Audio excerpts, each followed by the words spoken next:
Huwag mong pagkaksayahan ng panahon ng mga walang kabuluhang alamat na sabi-sabi lang ng matatanda. Sa halip, sanayin mo sa kabanalan ng sarili mo.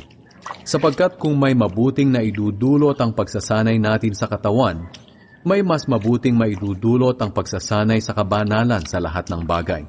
Hindi lang sa buhay na ito, kundi maging sa buhay na darating. Totoo ang kasabihang ito, at dapat tanggapin at paniwalaan ng lahat.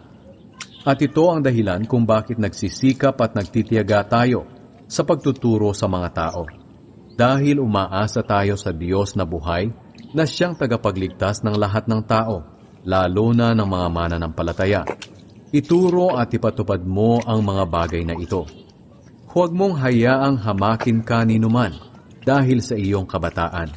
Sa halip, maging halimbawa ka sa mga mananampalataya sa iyong pananalita, pag-uugali, pag-ibig,